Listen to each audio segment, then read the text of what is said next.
संतप्त मानस शांत हों, जिनके गुणों के गान में वे वर्धमान महान जिन विचरें हमारे ध्यान में।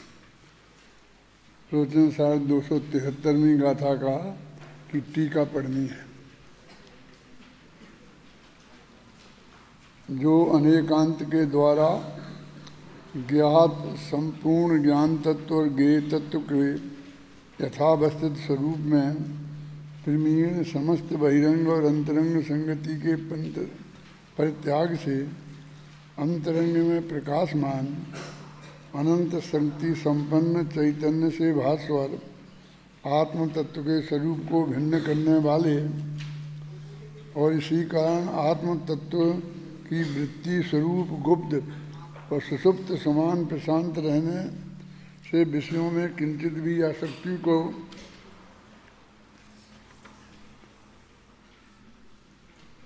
प्राप्त नहीं होने वाले सकल महिमावान भगवान शुद्ध हैं, शुद्धोपयोगी हैं। उन्हें ही मोक्ष तत्व का साधन तत्व जानना चाहिए, क्योंकि वे अनादि संसार से बंद विकट कर्म कपाट को तोड़ने खोलने में के अति प्रयत्न से पराक्रम प्रकट कर रहे हैं। ये तो हो गया था, कल पढ़ लिया था। अगला छंद पढ़ो। शुद्धस्य यसामन्नं भणियं शुद्धस्य दंसनं नाणं शुद्धस्य यणिवाणं सोच्य सिद्धो नमो तस्य। है ज्ञान दर्शन शुद्धता निज शुद्धता श्रामण्य है। हो शुद्ध को निर्वाण शत शत बार उनको नमन है। ये भी हुआ था, ये भी पढ़ा था।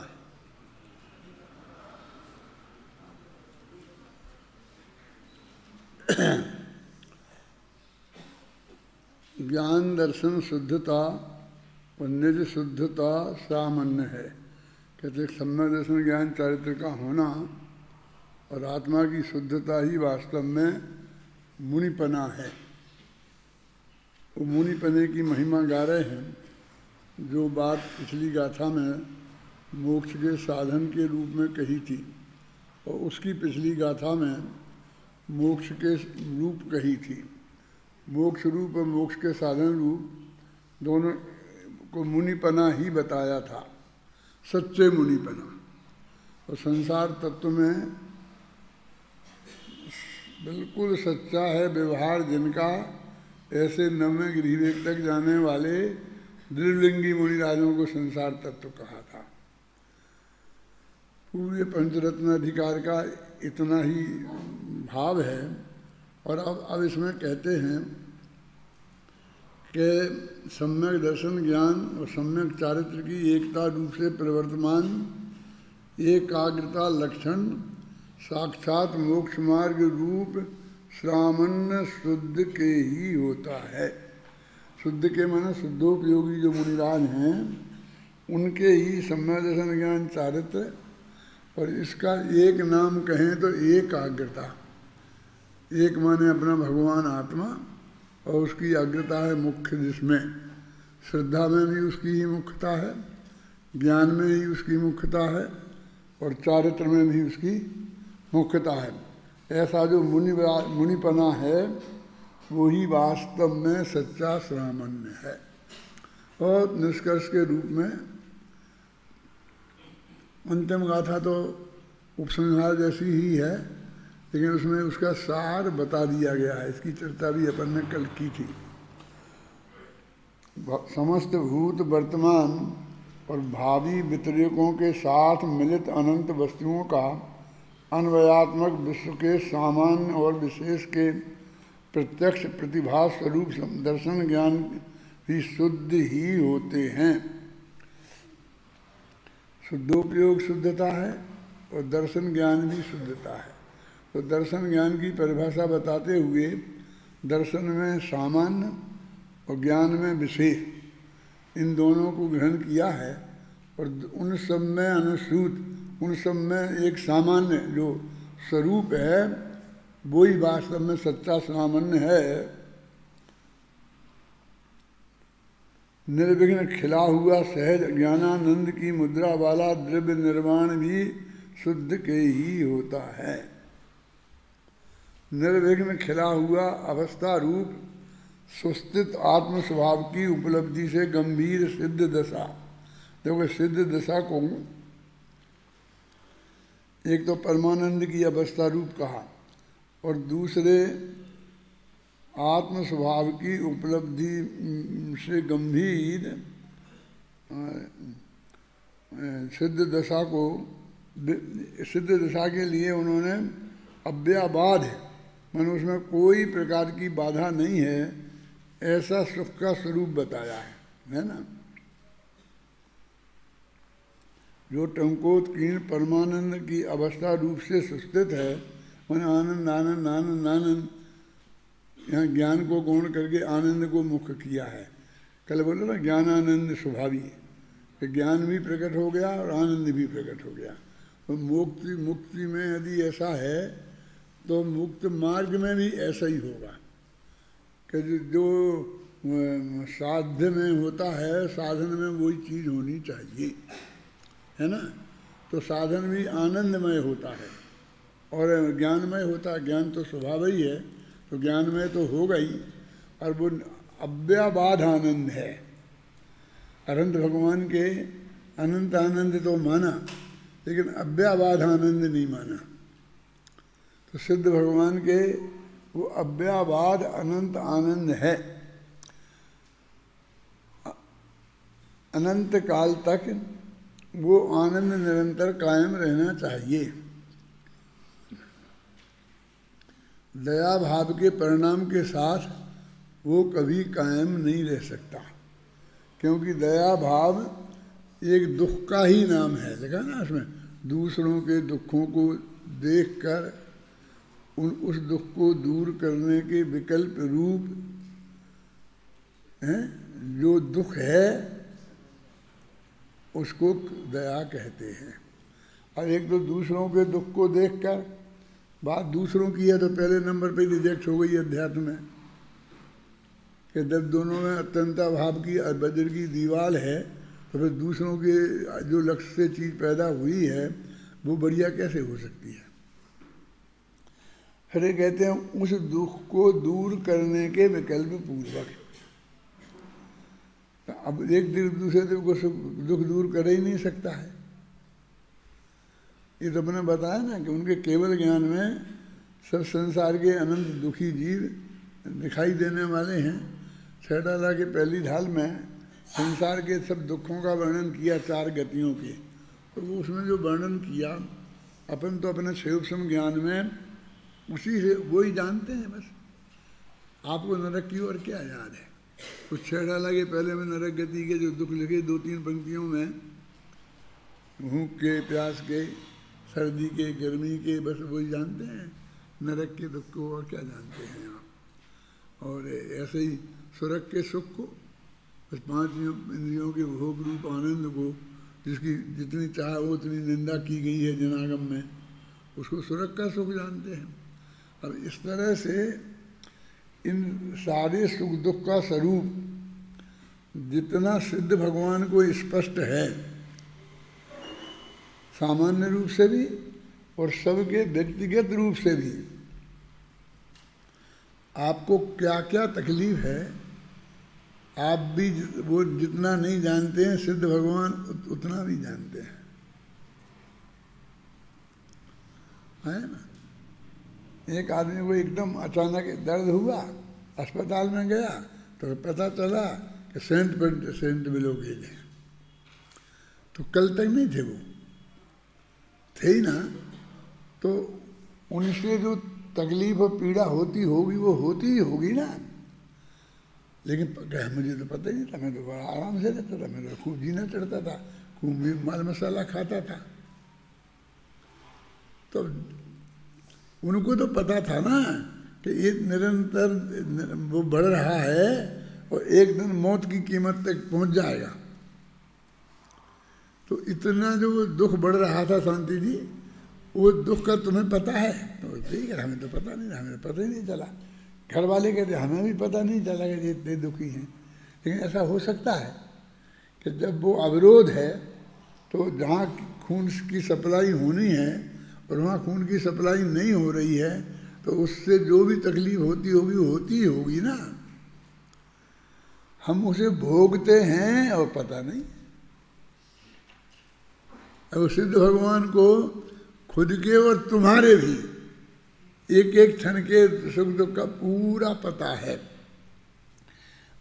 यदि आप ये नहीं मानेंगे तो आप जैन दर्शन का जो सबसे महान सिद्धांत है सर्वज्ञता, उसको नहीं मानते। सर्वज्ञ स्वभाव और सर्वज्ञता माना द्रव्य स्वभाव सर्वज्ञ है और पर्याय स्वभाव भी हमारा सर्वज्ञ है, और वो दोनों उनको प्रकट हैं। द्रव्य स्वभाव तो हमेशा होता ही है और वो पर्याय में प्रकट हो गया है। तो वो जानने के साथ अनंत अतीन्द्रिय आनंद अव्ययवाद उनके सुख है। तो ये जानना उनको बाधा पैदा नहीं करता। और हम तो कहते हैं हमें तो बाधा पैदा हो जाता है। हम तो खाना खाने बैठे शांति से खा रहे हैं, बहुत आनंद ले रहे हैं, आज हमारे मन का खाना बना है और एकदम में समाचार आ जाता है कि बच्चे का एक्सीडेंट हो गया, फला आदमी का मरण हो गया, तो एकदम हमारा तो आनंद फीका पड़ जाता है ना। हाथ का कोर हाथ में, मुँह का कोर मुँह में रह जाता है कि नहीं रह जाता है। लेकिन ऐसी बाधा उनको कोई नहीं है। अपने सुख को, दूसरे के सुख को, दुख को पूरी तरह जानते हैं। अब पूरी तरह जान करके भी यदि उन्हें करुणा भाव हो उसके ऊपर, तो उसमें क्या खराबी है? देखो, पहली बात तो पर के बारे में, घर से बाहर निकले पहली गलती। फिर दूसरी बात उसको, उस दुख को जानने में, और तीसरी बात उसे दूर करने का भाव होना जो वस्तु स्वरूप के बिल्कुल विरुद्ध है। क्योंकि एक दूसरे जीव दूसरे को सुखी दुखी नहीं कर सकता है। शुद्ध भगवान अनंत भगवान ने ये बात सबको बताई और वे ही उस भाव को करें और दौड़ दौड़ के बचाते थे। तो वो दुख रहा तो अव्ययवाद सुख उनको कैसे होगा? और हमको सिद्ध दशा प्राप्त करनी है, हमको हमें तो मोक्ष जाना है, हमें तो सिर्फ भव से पार होना है। हमें तो भव से पार होना है तो अनंत काल तक कैसी दशा में रहना पड़ेगा, ये बात तुम सोच लो। फिर ऐसा नहीं होगा कि हमको तो जची नहीं, अब हम नहीं, यहाँ नहीं रहेंगे, रह लिया साल 2 साल बहुत हो गया, अब हम यहाँ नहीं रह सकते हैं।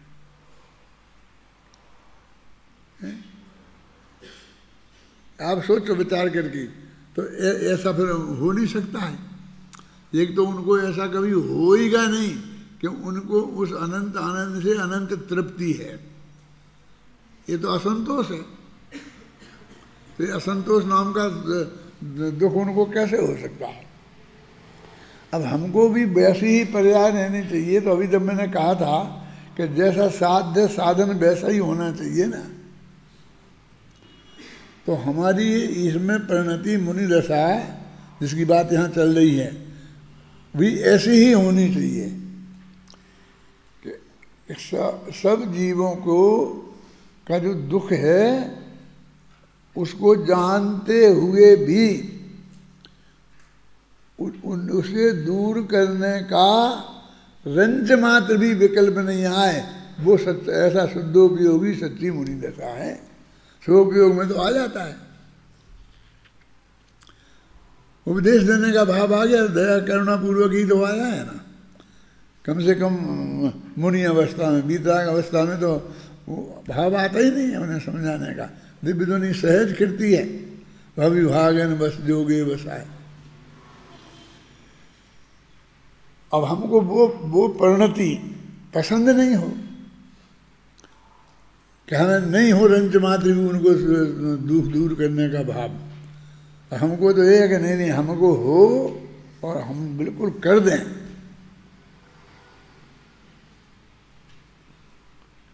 तीर्थंकर प्रकृति का बंध मालूम कैसे होता है कि उनने सम्मा दर्शन होने के बाद मूल तत्व ज्ञान उनको हुआ, सही बात उनकी समझ में आई।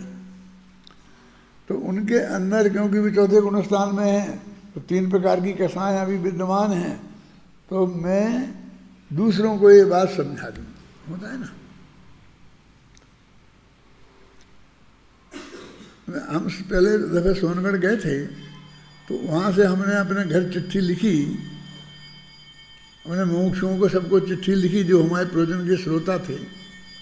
तो उसमें मैंने ये लिखा था कि आप लोग हमें, जब हम वहाँ रहते हैं आपके पास अशोकनगर में, तब तो परेशान करते ही हैं, और आप यहाँ भी परेशान करते हैं। हम गुरुदेव का प्रवचन सुन रहे होते हैं और बीच में ये भाव आ जाता है कि हम ये बात आप लोगों को समझाएंगे। मैंने उससे पूरी तरह ग्रस्त करके, और जब हम लौट के आते थे तो महीनों तक हम वो ही समझाते रहते थे जो गुरुदेव ने कहा है। मैंने शास्त्र कोई भी चलता हो, लेकिन बस बार बार वही बात आ जाती थी। तो ये भाव हमको यहाँ भी परेशान कर रहा है, माने गुरुदेव की वाणी सुनने में बाधा पैदा कर रहा है। क्या अभी बिल्कुल समझने का भाव रहना चाहिए, और उसके बाद समझाने का भाव आ जाता है। तो उतने क्षण तक हमारे उपयोग में भ्रष्टता तो आती है कि नहीं आती है, तो उतना नुकसान तो हमारा होता है कि नहीं होता है? तो वो भाव जो बिल्कुल असत है, यानी कोई किसी को समझा ही नहीं सकता, भला बुरा करना तो बहुत दूर है, ऐसी करुणा वो धर्म कैसे हो सकती है? अब हम तो जगत में इतना अधिक प्रचलित हो गया है, गुजरात में तो जाओ ना तो जीव दया नाम का ही धर्म चलता है।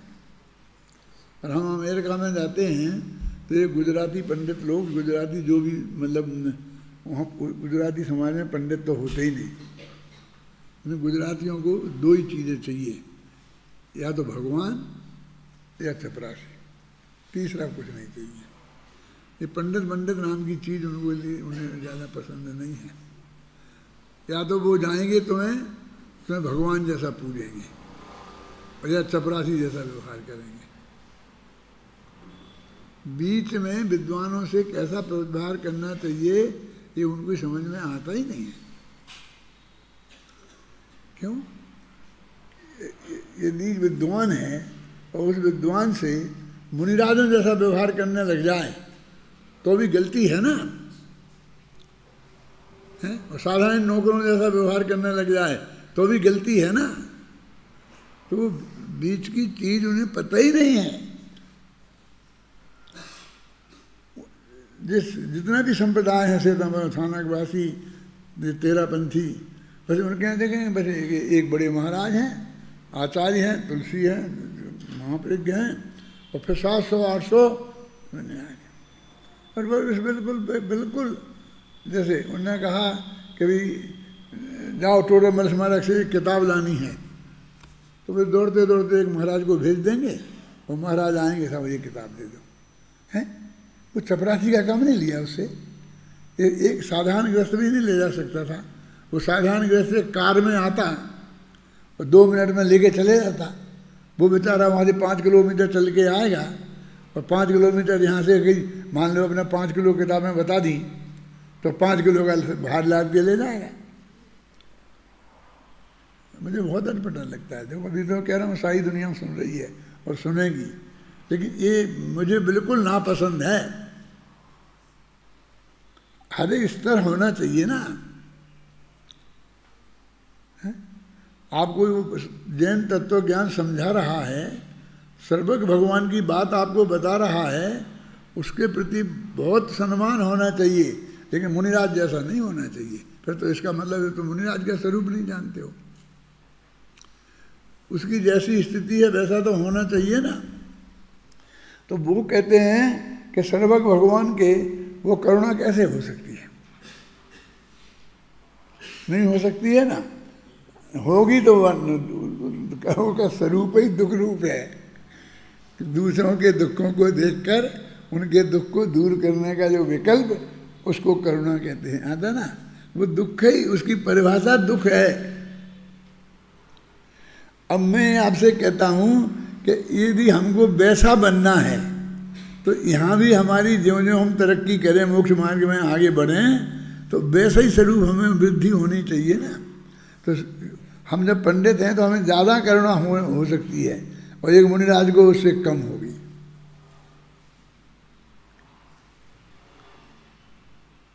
एक नरेंद्र में मुनिराज हैं, एक आदमी आया है, मुमुक्षु भाई है, उसे तत्व ज्ञान सुनना है, समझना है, और उसे भूख भी लगी है, भोजन की व्यवस्था नहीं है, उसके सात्विक व्यवस्था भोजन की नहीं है। तो हम अपन कहते हैं ना, हमारा ये ड्यूटी ये भी है कि हम उसकी भोजन की भी व्यवस्था करें और उसे समझाएं नहीं। मुनिराज की ये ड्यूटी नहीं है क्या?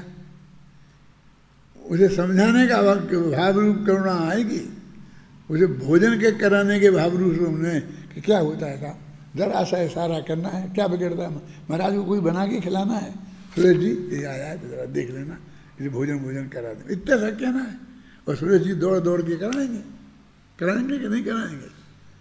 लेकिन तुमको विकल्प नहीं आना चाहिए। तो उसमें ऐसा लिखा है कि क्योंकि मुनिराजों के 24 घंटे ये चिंतन चल रहा है कि ये भोजन की कमी के कारण दुखी नहीं है, ये मिथ्या दर्शन ज्ञान चारित्र के कारण दुखी है। इसलिए उनके छूटने का और सम्मत दर्शन ज्ञान चारित्र के प्राप्ति का उपदेश देने का भाव आएगा। हमको गुस्सा आएगा, ये देखो हमें तो भूख लगी, फिर रोटी मांग रहे, और जी हमें आत्मा समझा रहे हैं। लेकिन उनकी श्रद्धा में ऐसा आता ही नहीं कि उसके कारण कोई जीव दुखी है, आता नहीं है भी नहीं है? उन्हें ऐसा भाव ही नहीं आएगा।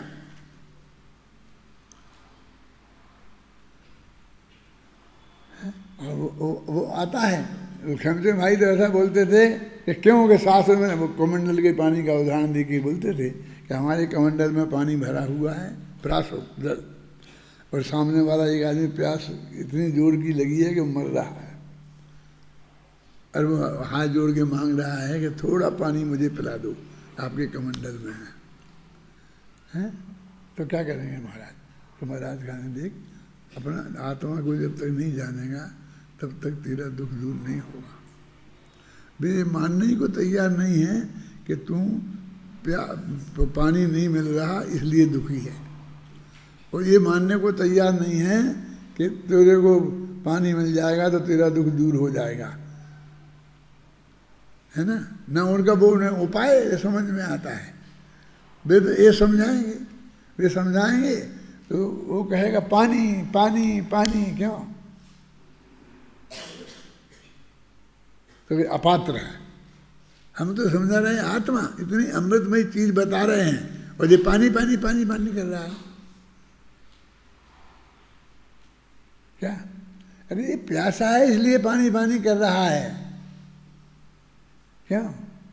लेकिन अनंत काल से प्यासा था, पानी पानी पिया है, पिएगा पानी। और अभी तो ये बात जो हम कह रहे हैं वो समझने की लायक है। हमको इतना सा भाव आया है, हम अंदर से बाहर आए हैं शुद्धोपयोग से शुभोपयोग में, फिर चले जाएंगे। इसको इसकी कीमत नहीं है कि ये कितनी महत्वपूर्ण बात है।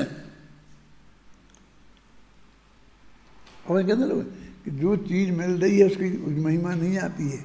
जब वो मिलना बंद हो जाती है और अत्यंत दुर्लभ हो जाती है तब उसे ख्याल में आती है। तो ख्याल में आने से फिर क्या फायदा?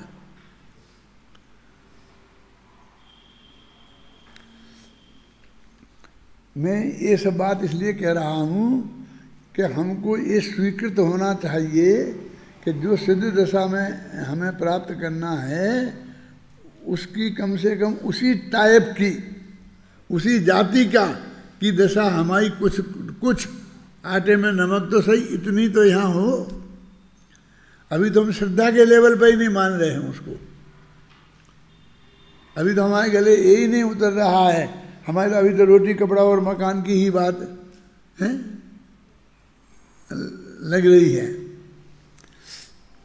देखो कहाँ पढ़ रहे थे अपन, सम्यक दर्शन ज्ञान सम्यक तात्व की एकता रूप से प्रवर्तमान एकाग्रता लक्षण साक्षात मोक्ष स्वरूप सामान्य शुद्धोपयोगी के ही होता है ना।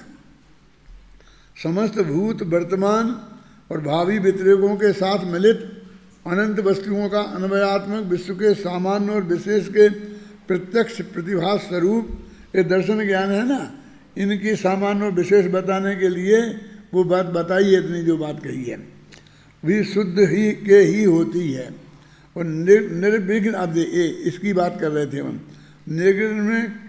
निर्विघ्न खिला हुआ सहज ज्ञानानंद, जिसमें निर्विघ्न माने अव्यावाद, इसमें कोई बाधा नहीं है और सहज भाव से खिला हुआ, खींचतान के नहीं, सहज भाव से आया है। अब सहज भाव की तो अपने आप बहुत व्याख्या हुई है, उसकी तो अपन रटन करते हैं, तो अभी समझाने की जरूरत नहीं ज़्यादा। और ज्ञानानंद की मुद्रा वाला, ज्ञान और आनंद में दो मुद्रा, बाकी नहीं है तो अनंत गुण, और अनंत गुणों में शुद्धि हुई है।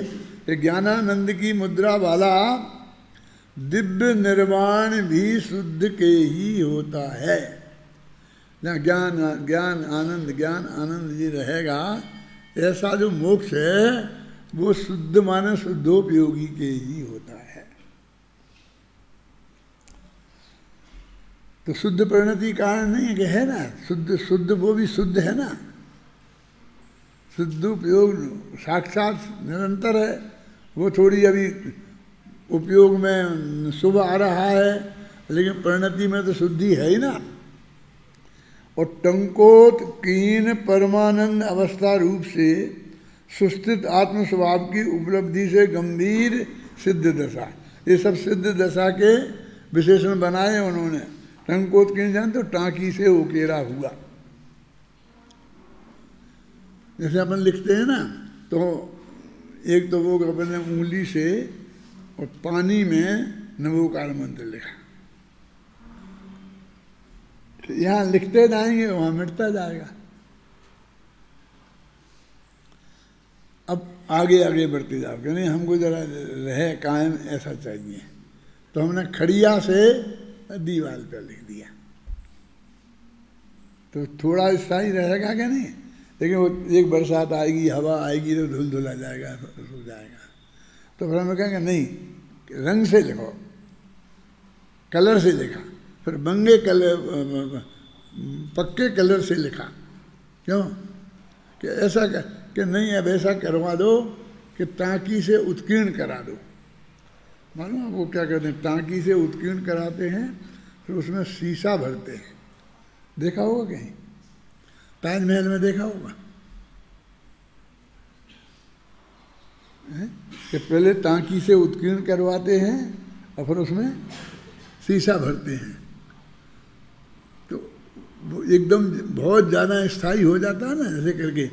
तो कहते हैं ऐसा जो है, अधिक कहने से क्या लाभ है, सर्व मनोरथों के स्थानभूत मोक्ष तत्व के साधन तत्व रूप शुद्ध को, जिसमें परस्पर अंग अंगी रूप से परिणमित भावक भाव्यता के कारण स्वपर का विभाग अस्त हो गया है, ऐसा भाव नमस्कार हो। क्या कह रहे कि वो सिद्ध भगवान है और मेरा ये शुद्धोपयोग है, दो अलग अलग चीज़ है ना, मान मेरी ही सिद्ध दशा है और मेरा ही शुद्धोपयोग रूप दशा है। तो ये भाव्य भावक भाव का अभाव हो गया उनमें, क्योंकि ये वो भाव्य है और ये भावक है, माने ये मोक्ष मार्ग है तो भावक हो गया ना, अब वो भाव्य माने प्राप्त करने योग्य है ना। तो मोक्ष मार्ग में अभेद की स्थापना, इसका नाम ही भाव नमस्कार है। अभी नमस्कार में ऐसी की कोई ज़रूरत नहीं है, तो बहुत स्थूल है ये, तो अत्यंत स्थूल, क्यों अत्यंत पराधीन, क्योंकि गर्दन में भी दर्द नहीं होना चाहिए, तब गर्दन झुकेगी कि नहीं, कमर में भी दर्द नहीं होना चाहिए, फिर नीचे झुकना चाहिए, कितनी कितनी शर्तें लग रही हैं। और वो अंदर में बिल्कुल पत्थर जैसी देह बन गई, ऐसे बैठे हैं और वो उनके साथ अभेदत्व आ रहा, वैसा ही सिद्ध जैसी दशा भविष्य में होने वाली वैसी अभी दशा, उस दशा में अभेद। तो कहते जी अभेद नमस्कार है और असली नमस्कार यही है। वो नियम सार की कुछ गाथा में भक्ति का प्रकरण है ना, एक मैंने उसमें दिया है कुन कुन शतक में कि मुक्तिगत नर श्रेष्ठ की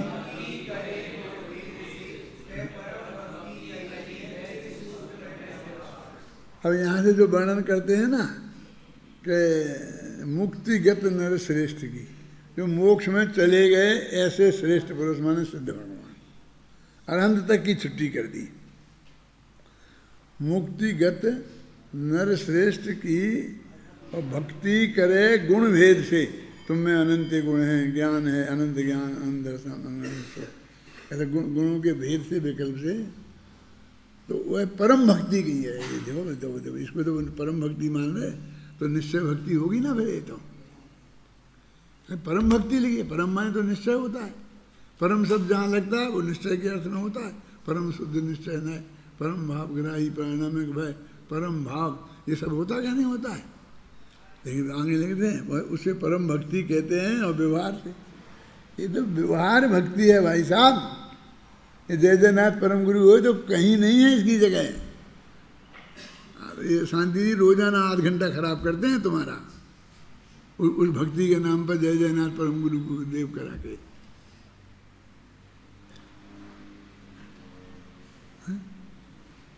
अभी मेरे पूरा भरोसा नहीं हुआ है तुम पर मेरा कि तुम एक भी पंक्ति ऐसी नहीं बोलोगे जिंदगी में जिसमें कर्तापन का पोषण हो भगवान के सामने। वो व्यवहार नहीं चाहिए हमें। व्यवहार तो ये है क्या,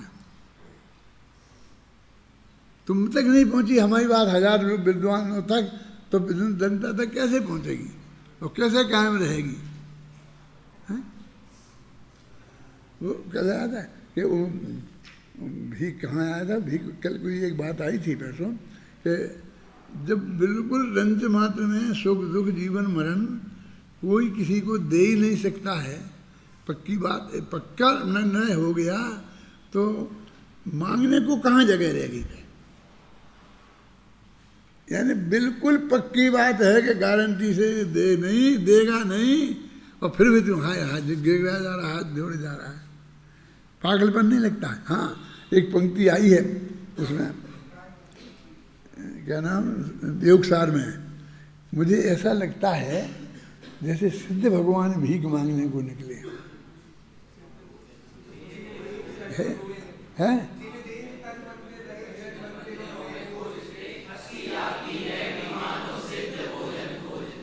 क्या कह रहे, सिद्ध भगवान आहार को निकले हैं। सिद्ध भगवान भिक्षावृत्ति कहलाती है ना, मुनिराज आहार को निकलते हैं। तो सिद्ध भगवान हैं, तुम्हें वो सिद्ध दिखाई दिख रहे, तुम में सिद्धत्व देख रहे कि वो सिद्ध भगवान की बात है। हम पे क्यों लगाते हो, हम तो मांगेंगे, तो तुम्हें तो भिखारीपन छोड़ना ही नहीं है। अरे नक्की है कि कोई दे ही नहीं सकता है। ये साधारण से कवि ने, जिसे तत्व ज्ञान की खबर नहीं है, लिखा ना, रे रे चातक सा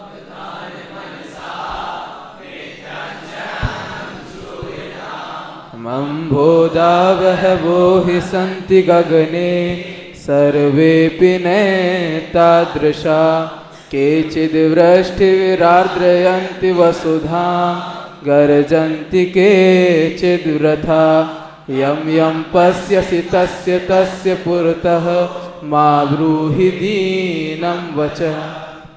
इसमें तो कोई पूरी बात नहीं है, लेकिन फिर भी एक साधारण आदमी ने कही है, इसलिए मैं इसकी बता रहा हूँ कि यम यम पश्यसि तत्र तत्र पुरतः माँ ब्रूहि दीनम वचा। वो चातक पक्षी बोलता P P P P P करता है ना, तो कवियों को ये दिखता है कि वो बादलों से पानी की मांग कर रहा है। कौन से नक्षत्र में, तो जिसके मुँह में वो पानी सीधा गिरता है तो मणि बन जा, रत्न बन जाता है ना। तो कहता है कि वो बादलों को पी पी करता रहता है, बादल बरसते रहते हैं और उसके मुंह में पानी वो आता ही नहीं है। आप समझिए नहीं? तो यम यम पश्यसी, जिसको देखता है तम तस्य तस्य पुरता, उसके सामने माँ ब्रूहे दीनम बचा, दीन वचन मत बोल। तो वहाँ तो ये कहा कि जो देव है उसके सामने बोल। ये बादल जो आकाश में दिखते हैं, अम्भोधा भवा भसंती गगने, आकाश में बादल तो बहुत बसते हैं, लेकिन सभी बादल ऐसे नहीं हैं कि वे बरसें। गर्जंती के चिद्विथा, कुछ तो बरस कर पृथ्वी को गीला कर देते हैं। केचिद वृष्ट भी राद्रियंती वसुधाम गर्जंती केचिद विता, कोई मुफ्त में ही गरजते हैं, लेना नहीं देना नहीं। गर्जंती केचिद विता और यम यम पश्यति तस्य तस्य पुरता, जिसको देखता है उसके सामने दीन वचन बोलता है। लेकिन अपने यहाँ तो ये कहते हैं कि कोई नहीं देता, ये पक्का नक्की हो गया है, फिर उनके सामने तुम दीन वचन बोलता है, फिर भक्ति को जगह कहाँ रह गई? क्या साहब आप ही अपने कार्यक्रम में बनाते हो, शांति जी आपसे पूछे बिना थोड़ी बनाते होंगे। और आप रोज ही ना आधा घंटा भक्ति का रख लेते हो, और हम नहीं जाएं तो आपको हमें डांटते हो, फटकारते हो, और फिर यहाँ पर ऐसा कहते हो। क्यों? वो नहीं कहें तो कहेंगे कैसे? ये बात तुमको समझनी तो पड़ेगी ना। फिर क्या करें? भक्ति बंद कर दें? क्यों भक्ति बंद कर दो? मुनिराजों के वो क्या 10 भक्ति होती ना, रोजाना उन्हें 10 भक्तियाँ बोलने होती हैं, तो वो भक्ति के मना कहाँ कर रहे हैं? तो अपने उसमें लिखा है, यही है भक्ति भाव का, क्या पढ़ो पंक्ति, उसमें भक्ति भी इसी का लिखा ना, किसको?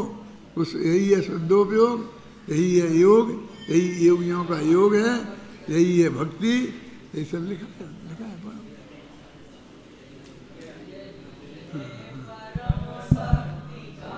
यही है ध्यान, यही है योग। छंद नंबर 4। यही है परम समाधि योग, यही है परम तत्व की लब्धि, यही है आत्म की संवेद्य,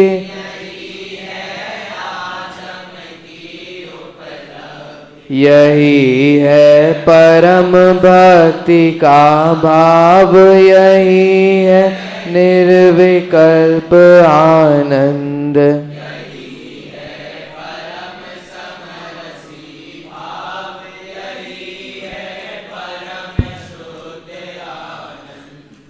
है ना? यही है सब। वो चाहे अपन समाधि कहो, चाहे ध्यान कहो, चाहे शुद्धोपयोग कहो, चाहे भर परम भक्ति कहो, ये सब एक ही चीज़ है, अलग नहीं, बिल्कुल एक चीज़ है।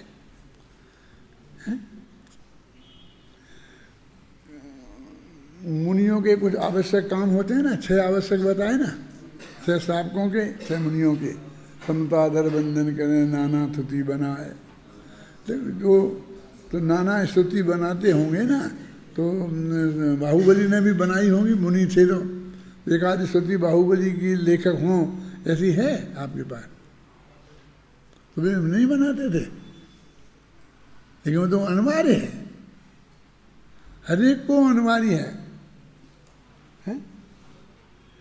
तो ये कहते हैं एक परमावश्यक कार्य होते हैं और कुछ होते हैं आवश्यक। ये तो हैं आवश्यक, और आत्मा में जमना नमना ये परमावश्यक, और हाथी के पैर में सब समाता है, ये परमावश्यक कार्य में सब आवश्यक काम आ जाते हैं। तो यही भक्ति का भाव है, यही सब है। वो एक छंद मैंने लिखा रखा था मंदिर में, अब तो मिट मिटा गया। क्या है? बनारसी दास कहता है कि हे भगवान, तुम्हारे प्रति जो मेरा हृदय में भक्ति का भाव है, वो 24 घंटा, तुम तो 8 घंटे का कार्यक्रम होता तुम्हारा भक्ति का, और हम 24 घंटे उस भक्ति को बोलते हैं, बोलो बोलो बोलो।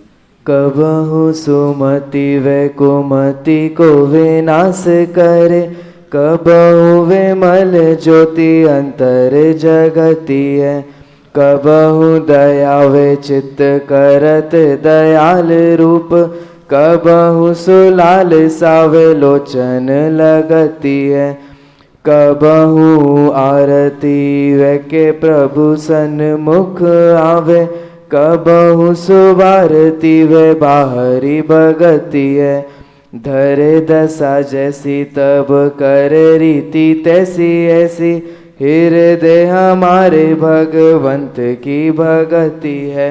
अभी 24 घंटे इसमें लगा रहे हैं, पढ़ रहे हैं, पढ़ा रहे हैं, लिख रहे हैं, लिखा रहे हैं, और कुछ नहीं तो तुम लोगों को पढ़ते देखकर आनंदित हो रहे हैं, खुश हो रहे हैं, कुछ नहीं लेना नहीं देना नहीं तो भी, तो ये भगवान की भक्ति नहीं है।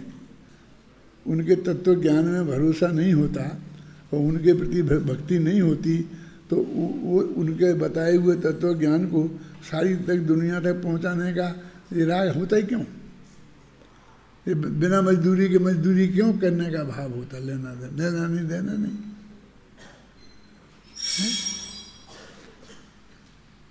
जो बड़े बड़े यूनिवर्सिटी के प्रोफेसर होते हैं कि साहब आपको एक व्याख्यान देना पड़ेगा, कौन का जिस विषय के तुम विशेषज्ञ हो उसी विषय पर 1 घंटे का, कि साहब आने जाने का 3 टिकट का फर्स्ट क्लास का किराया है और कम से कम 10,000 1 रुपया एक व्याख्यान का, बोलो करना क्या नहीं करना है? हम उनसे कम हैं और हम मुफ्त में जगह जगह बैठो तो सुनो हम तुम्हें सुनाते हैं, तुम सुनो है? क्या लगेगा? कुछ नहीं लगेगा। तो क्या है ये भगवान के प्रति हमारी अनंत भक्ति नहीं है। हम उनसे एक कहें कि हमें इन्हें ये कर्म में नहीं करना, नहीं बताना, हम ये नहीं करेंगे। अभी तो 2-3 सेमिनार ऐसे ही हो गए, अब मैंने बंद कर दिया जाना सेमिनारों में। 8-8 घंटा बैठो और 15 मिनट बोलो, ऐसा अपन को नहीं पोसाता। अपन तो 1 घंटा बैठे और 1 घंटा बोलेंगे और सुनो सबकी। अब मेरे से तो कह नहीं सकता कि और मूर्खों की सुनो। अनाप शनाप बोलते हैं, कुछ पता नहीं है, जानते नहीं हैं, क्या? और उन्हें सब बड़े बड़े बड़े विद्वान कहना पड़ता है, और उन्हें सुनो। अपन को नहीं जाना। लेकिन 2-3 में गया, मालूम मैंने क्या किया? दिल्ली में गया था, बहुत विद्वान लोग उपस्थित थे, मुझे अध्यक्ष बनाया था और मैंने कहा कि आप अध्यक्ष ही भाषण दो। तो मैंने कहा कि देखो मैं प्राकृत में सेमिनार था, मैं प्राकृत का विद्वान नहीं हूँ, भाषा का, बस प्राकृत भाषा कुंद वगैरह की पढ़ी है, इसलिए उसके व्याकरण का इसका मैं कुछ नहीं बता सकता, आपको कोई फ़ायदा नहीं है। फिर भी मैं लिख के लाया हूँ, तो एक कागज़ आपको सबको देता हूँ, तो आप अपने घर पे पढ़ लेना। मैं इसमें अपना समय खराब नहीं करना चाहता। आप कहो तो मेरे पास प्राकृत भाषा में कुंद के जो ग्रंथ हैं उनका बहुत माल मेरे पास है। यदि तुम्हें सुनना हो तो वो को सुनाओ। सब खड़े हो गए हाथ जोड़ के, बोले हाँ हमें तो वही सुना, हमें नहीं सुनना। ये सुनाया मैंने, वो तो सब विद्वान थे। फिर इधर एक सेमिनार हुआ था, कहाँ यूनिवर्सिटी का होता है ना, वो अपन जाते हैं जहाँ वो बच्चों के पैर मैर बनते हैं, उधर एक हॉल में। तो वहाँ भी मैं बैठा था अध्यक्ष बन के। तो इधर में एक जज साहब, फिर दूसरे जज साहब, फिर तीसरे जज साहब, कोई मुख्य अतिथि, कोई विशेष अतिथि, कोई एक पुलिस के कमिश्नर साहब, सब रिटायर्ड मेरी उम्र के। और जैन दर्शनों में पर्यावरण, मैंने कहा सब बोल रहे थे ऐसा है क्या, ये ऐसा होना चाहिए, ये होना चाहिए, मैंने ये किया, मैंने ये किया। मैंने कहा भाई मैं भी बोल सकता हूँ जैन धर्म में पर्यावरण सही, सब छना पानी पियो, अच्छा करो, रात्रि भोजन मत करो, सब शुद्धि रहेगी, बहुत बातें हैं। लेकिन मैं इसमें अभी समझ नहीं गया। आप मेरी उम्र के सब लोग हो, आप कहो तो मेरे पास कुंद का कुछ माल है। उन्हें वहाँ भी कहा मैंने। कुछ लोग कहेंगे कुछ दिनों में पागल हो गया है, कुंद बोलता है। और आप कहो तो मैं आप सबको सुना सकता हूँ अभी भी। और आप कहो तो आप लोग मेरे पास आओ, खाने की, रहने की 5 स्टार की व्यवस्था, खाने की A1 शादियों जैसा भोजन, ये सब व्यवस्था मैं करूँगा। बस तुमको सुनना है, लेकिन मैं तुमको कुंद कुंद का बहुत बढ़िया माल जैन दर्शन का सुनाऊंगा। बोलो कौन कौन तैयार हो? सब तैयार हो गए थे एकदम में। तो बस अब कुछ नहीं हुआ। तो ये मुफ्त में ही सुनाना फिरते हैं, ये हमारी भगवान के प्रति भक्ति नहीं है, हैं? वे गप्पे ठोकना भक्ति है। तूने ये किया, तूने ये किया। जिसने कुछ नहीं किया, 1000 इल्जाम उसके माथे पे लगाओ। सब इल्जाम ही इल्जाम तो है। विचार करो एक पंक्ति पे जो तुम बोलते हो, हैं? मैं बहुत कहा कि हमारी पूजनों में से निकाल दो, अर्चना में से निकाल दो, इनमें निकाल दो, नहीं निकलेंगी, नहीं निकलेंगे। नहीं साहब वो बोलना पड़ती हैं, ये नहीं पड़ती हैं। आप हो तो वहाँ नहीं बोलेंगे, बाकी जगह तुम ठोकेंगे वही क्या वही, हैं? ऐसा नहीं, मैं पूरी कोशिश करता हूँ। तुम लोग ऊपर बोलते हो तो स्पीकर ढंग से लगाए, और मेरा कम सुनने लगा हूँ तो बहुत कान लगा के सुनता हूँ। आता है, आता आधा समझ में आता, आधा नहीं आता है कि क्या बोल रहे हो तुम, क्या कर रहे हो, इस सुनने की कोशिश करता हूँ। तो एक कहाँ है, चलो वो रह जाएगा अपनी। आज मैं पूरा करना चाहता हूँ। क्या कहाँ पढ़ रहे थे? हो के पढ़ लिया था ना पूरा, भाव नमस्कार हो। आचार्य जयसेन तात्पर्य टीका में इस गाथा का निश्चित प्रस्तुत करते हुए लिखते हैं कि यहाँ यह कहा गया है कि मोक्ष के कारणभूत शुद्धोपयोग के माध्यम से संपूर्ण इष्ट मनोरथ सिद्ध होते हैं। ऐसा मानकर शेष मनोरथों को छोड़कर इसमें ही भावना करना चाहिए। इस गाथा के निष्कर्ष के रूप में यह कह दिया गया है कि शुद्धोपयोगी संतों के ही सच्चा श्रावण्य है, और वे ही सम्यक दर्शन ज्ञान चारित्र से संपन्न हैं। अधिक क्या कहें, उनको ही मोक्ष की प्राप्ति होने वाली है। इसलिए हम सिद्ध दशा प्राप्त करने में संलग्न शुद्धोपयोगी संतों और सिद्धों को बारंबार नमस्कार करते हैं। उन शुद्धोपयोगी संतों को सिद्धों के साथ रखा, ऊपर रखा।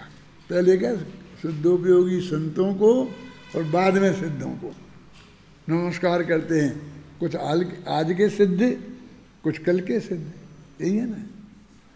अपने यहाँ जो बैठे हैं ना, कुछ आज के विद्वान, कुछ कल के विद्वान, कुछ परसों के विद्वान, कुछ नरसों के विद्वान, नहीं है समझ में। जो शास्त्री फाइनल हैं वे आज के विद्वान, जो सेकंड ईयर में हैं वे कल के विद्वान, जो थर्ड वो है ना क्या फर्स्ट ईयर में हैं वो परसों के विद्वान, जो उपाध्याय में हैं वे नरसों के विद्वान। यानी आखिरकार इस पिंजड़े में आ गए हैं तो विद्वान बन के ही निकलने वाले हैं।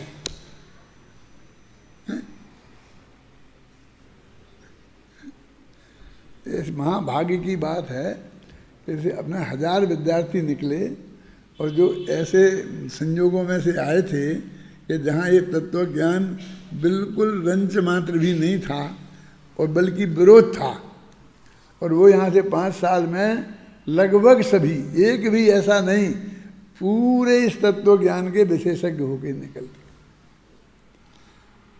ये तो उनकी ज्ञान की बात है। फिर भी अपने गांव में जाके माँ को, बाप को, भाई को, बहन को, पड़ोसी को, रिश्तेदार को, पत्नी को, फिर वे उसमें टेंट बनाते हैं। ये उनकी श्रद्धा की बात है। श्रद्धा में बैठ गई वो बात उन्हें। वो इसलिए नहीं बनाते कि हमारा तुम्हारा पता, उनको वो परम सत्य लगता है। क्या है? परम सत्य लगता है, और ये पक्के बन जाते हैं। उनका परिवार भी सुधर जाता है। बहुतों का नहीं सुधरता होगा क्या है, लेकिन वो ऐसे बन जाते हैं ये देश में, ये तत्व ज्ञान में। तो ये बहुत बड़ी महिमा की बात है। इसलिए वो कहते हैं आज के सिद्ध के कल के सिद्ध। अब मैंने तो लिखा था बहुत दिन पहले, करीब 20 वर्ष तो हो गए होंगे। क्या लिखा था? भूतकाल प्रभु आपका,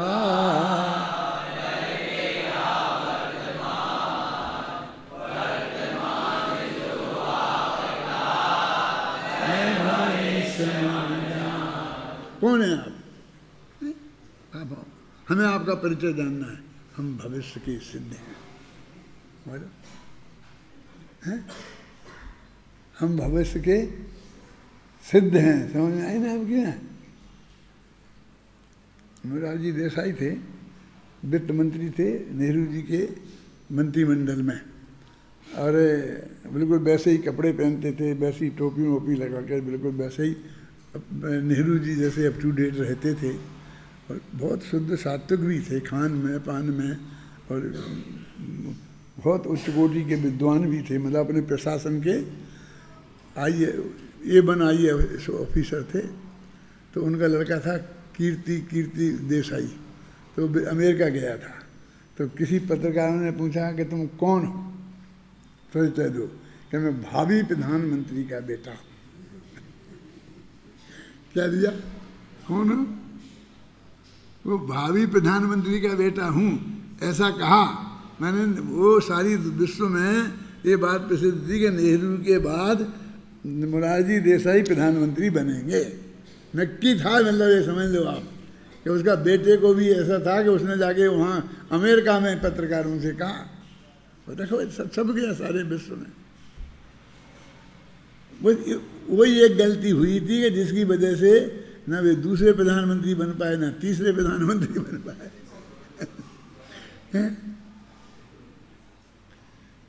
क्या समझ रहे ना आपकी? इस लोक में ऐसे, लेकिन हम आप भावी सिद्ध हैं, इसमें कोई शक नहीं है। कोई 1 भव में, कोई 2 भव में, कोई 3 भव में, कोई 4 भव में जाने वाले हैं। ऐसे बहुत ज़्यादा लंबे काल वाले इधर नहीं आ सकते। उनके 5 साल तक इस नई उठती हुई उम्र में रूखी रूखी बातें नहीं सुन सकते, और इन रूखी बातों में इतना रस आए, ऐसे नहीं हो सकते।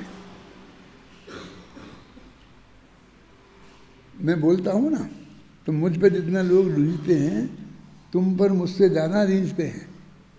तुम्हें पता नहीं, मेरे पास आके कहते हैं आपके विद्यार्थी जब एकदम आनंद के साथ सुनते हैं, बिल्कुल प्रसन्न होकर सुनते हैं, तो देख देख के हम तो आप उन पर रीझ जाते हैं। ऐसा कहते हैं मेरे पास। आजकल में भी लोगों ने आके कहा है। मैंने कहा हम जो करते हैं तो तुम हम पे नहीं रीझते हो, उन पे रीझते हो। रीझने वाले तो ये आसान नहीं है। इस चढ़ती हुई उम्र में फिर ये होना, और फिर वो जीवन भर के लिए तुम्हारे अंदर की विभूति बन जाना, ये कितने कैसे कैसे जीव सारे लोग में से इकट्ठे होके यहाँ जुड़े हैं, है ना? कहाँ से आया, कोई यहाँ से, कोई यहाँ से, कहीं मद्रास, कहाँ से इकट्ठे होके आए हैं। एक देश में से छट के हैं, और ये तत्व ज्ञान की धारा बह रही। ये बहुत गजब की बात है। बाकी कल 1 आध दिन ज़्यादा लगेगा, और क्या होगा फिर देखते हैं।